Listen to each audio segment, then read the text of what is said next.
Madam कितना challenging चुनाव था ये, जिस तरीके से लगा। मोबाइल पीछे कर लो यार, तुम बिल्कुल दिमाग नहीं तुम्हारा।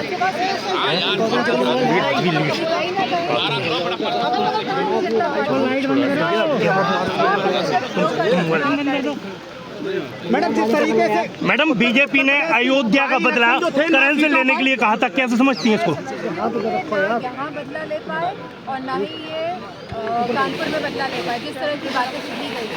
और मैं समझती हूँ जिस तरह का रवैया रहा प्रशासन का, इधर रखो ना भाई, छूट दी गई भाजपा वालों को घूमने के लिए मतदान वाले थे। जिस तरह से पोल डंपिंग हुई, जिस तरह से पूरा प्रशासन और शासन कि अपने आप में एक प्रश्न चिन्ह उठाने वाला लगातार नारे दिए जा रहे थे, कटोगे तो बटोगे।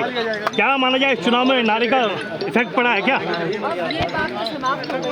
अब जो बात है वो अब वापस हमारे युवाओं के रोजगार पे, नौकरी पे, हमारे किसानों की खेत की जो बोरी जो नहीं मिल पा रही है, जिस तरह का भ्रष्टाचार है, मार्जिन कब रहा? 9 सीटों में से 2 सीटें समाजवादी पार्टी जीत पाई है। कैसे देखती हैं आप? लोग आकलन करेंगे 5 सीटें जीत लेंगे, लेकिन प्रशासन के रवैये से और जिस तरह जो खुलेआम छूट दे दी गई थी भारतीय जनता पार्टी वालों को।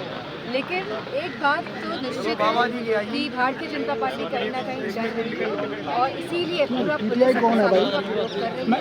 लेकिन मुझे खुशी इस बात की है कि हमारे कार्यकर्ता कहीं घबराए नहीं और इनका सामना मजबूती के साथ। मैडम करेल का जो चुनाव हुआ उसमें बहुत कम मार्जिन रहा जीत को लेकर। प्रशासन की सख्ती की वजह से और जिस तरह इन लोगों ने वोट प्रतिशत को जो गिराने की जो इनकी रणनीति थी वो जो कामयाब हुई है, इस वजह से प्रतिशत कम वोट कम।